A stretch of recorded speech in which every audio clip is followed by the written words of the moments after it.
Boom! Hello and welcome back to Lock Lab 101 and the 9-part series Mastering Pin Tumbler Locks.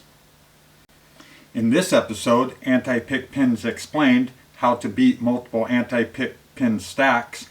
You will learn how anti-pick pins behave in a real lock, how to identify them, how to defeat them, and a real-time demonstration. In episode 6, you learned the fundamentals of defeating a single spool pin. In this episode, you will learn how to defeat multiple spools in real-world locks without losing control of the pin stack. Let's do a quick recap.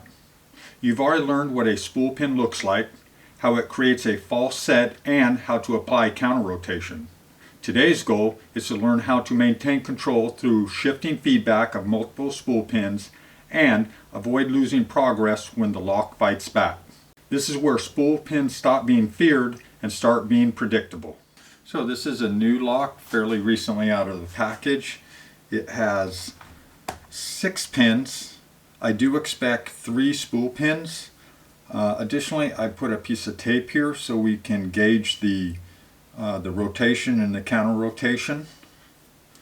I'm going to do top of the keyway tension, and let's start off with a shallow hook.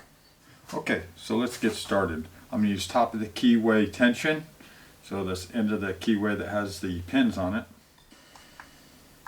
to start out at least. Pin 1, binding. Pin 1 set. Pin 1 was a standard pin. Pin 2, binding. Pin 2 is in a false set. Continue. Counter rotation. And pin 2 is now set. Pin 3, not binding. Pin 4, set, standard pin. Pin 5. Pin 5 is a spool, counter rotation. Pin 5 set. Pin 6. Okay, let's start from 1 again. Pin 1 had lifted.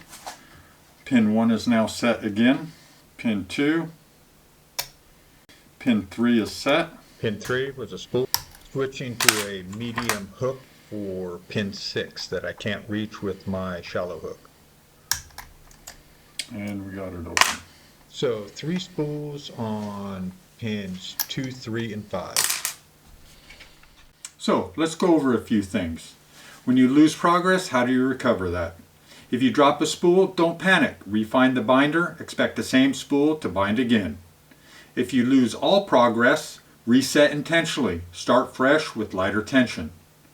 If you overset a standard pin, release tension until it drops. Reestablish the false set. Losing progress is normal. Recovering is the skill that you want to develop. So, my recommendation for practice on this skill: start with a lock with 1 to 2 spools. After that, move to a lock with 3 to 4 spools. Then move to a lock with mixed spools and standard pins. Mix them up a little bit. Well, that's all I have for you today. Be sure to like and subscribe. Thank you very much.